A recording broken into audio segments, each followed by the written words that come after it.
This figure provided by Origami Okami. Use this code to get 5% off your entire order.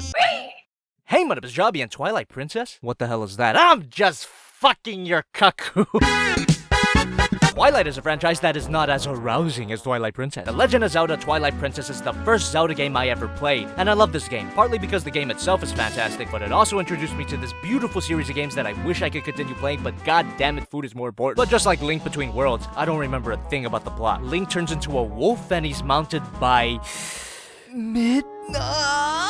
I should really do some fan art if you know what I'm saying. The painting and the sculpting on this figure is awesome. Now this is what I'm talking about, none of that kitty Link shit. This version of Link is a whole hunk of man, and the painted details are really clean and precise. I especially love this chainmail texture, it feels really nice. And his skin is pale and all the colors are desaturated, which fits into the more depressing art style of Twilight Princess. And his face sculpt is appropriately handsome and very feminine, even compared to the other Links. I might have to do some fan art of him too. But careful when handling his head because his cap and his ears are shit. And for some extra personality, you can remove his hair, tear off his face, and replace it with one of two alternate faces. You get a nicely subtle growling face and an angry yelling face that's not quite as extreme as I would like it to be. It looks more like he's doing one of those cringy whisper yells, you know what I'm talking about? When you don't want to disturb your parents so you go half and half with your yell. Absolutely pathetic!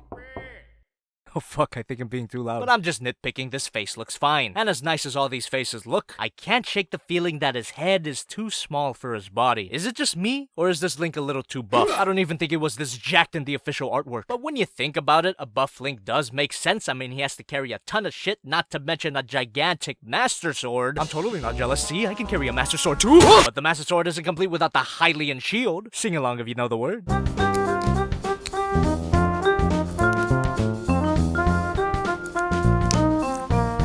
And now Link is ready to stand on the sidelines while Midna gets all the important story. That's also something I remember about the game. And if you're not displaying Link with weapons in hand, I have to question your character. But you could always store the weapons on his back. Let's do it.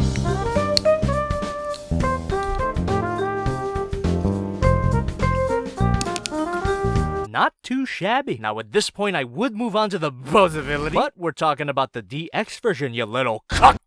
Which means you get a ton of accessories that don't come with the standard version. So if you wanted to downgrade your Master Sword, you get the Ordon Sword, which is the sword you start off with in the game. It's appropriately rusty and shitty looking, but in the best way possible. You could also slide this into a sheath, but the connection is not as strong as the Master Sword. Of course, the figure can't hold any of his weapons without his grabby hands, and you also get a pair of fists, open hands, and a special pair of hands, which allows the figure to hold the hero's bow. What else can I say other than it looks beautiful? Well, I can think of a few things. Put him out! Now, in the game, you could actually snipe your opponents with the bow and arrow, but only if you get a magic item called the Jeremy Renner.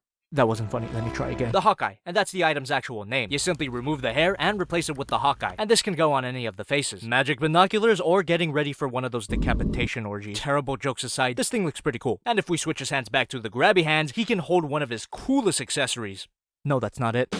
And here we have the claw shot, which is basically the hook shot, except I want to make love to it. I'll find a way, trust me. The weathering and the dry brushing on this thing is so good that it's inspiring. I really want to paint a model kit again. You took my painting area from me, you fucks. I'm just kidding, I love you. So the claw shot allows Link to grapple onto certain surfaces and pull himself to it. And before he fires the claw shot, the claw opens up. You actually get a piece for that. Again, beautiful weathering on the claw, but this part in the center is...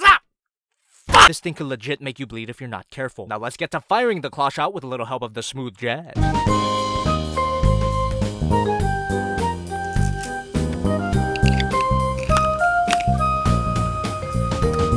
Now, just to be clear, this figure does come with 2 Figma stands, and it's only to make this awesome shit happen. You can also use the extra stand with the ball and chain, which plugs right into his hand, and it doesn't look bad on the ground, but you could always plug it into here, and now it makes even more sense why Link is so swole. And yeah, this thing is pretty heavy. My cold touch technique is kind of malfunctioning. I can't tell whether or not this is die-cast metal or just a heavy piece of plastic, but I can tell you that the spikes on this thing are... Also, the painting and sculpting on this ball is beautiful. So it's great that this thing comes with so many accessories, gives the figure a lot of playability, but the harsh reality is that most of these accessories are gonna be in the included sandwich bag, cause it's impossible to show off all the accessories at once, unless you get multiple Link figures to hold each of the accessories, but don't be stupid. And all the accessories wouldn't be half as fun if it weren't for the figure's fantastic fantastic. Pivot at the head, can look up that far, and a joint at the base of the neck allows him to look down that far. Back of the cap moves up and down, can rotate, but let's be honest, forward movement at the shoulder can shift, ball joint here, which allows for rotation, arm moves out, swivel here, bend at the elbow, swivel here, wrist moves up and down, but if you rotate the peg, you can get some side to side, swivel here, ball joint at the chest, can arc his back and crunch, of course every ball joint can, ball joint at the crotch, you get the idea, ball joint at this pouch, ball joint at the hips, and his flexible skirt limits the leg rotation a bit, can move back that far, decent spread, thigh swivel, bend at the knee, up and down at the ankle, a pivot, and a toe bend. And it's always a wonderful day when you get an ankle swivel! My problem with Link being too buff kind of fades away when you get him into some action poses. It's almost like a Revoltech Spider-Man situation. Looks kind of hideous when standing plainly, but get him into some action poses and bam, put him in. And this version of Link is a pretty big boy. Here's Figma Modic Academy, SH Monster Arts Godzilla, Masterpiece Optimus Prime, the Figma Skyward Sword Link, and the Figma Link Between Worlds Link. I don't have an obsession, I'm just a good sellout. Even though I have that minor issue with the figure's proportions, all of the beautiful accessories and the fact that it looks great in action poses makes me feel that overall, this figure's amazing.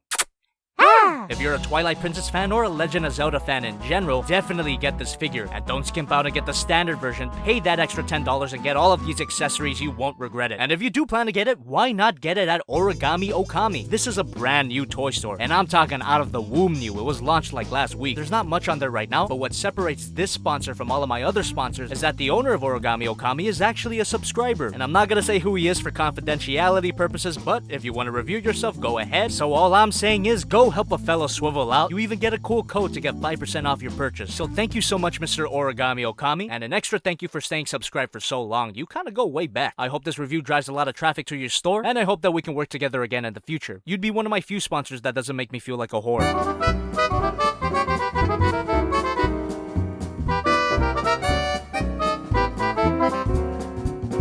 So I thought Link's head was small.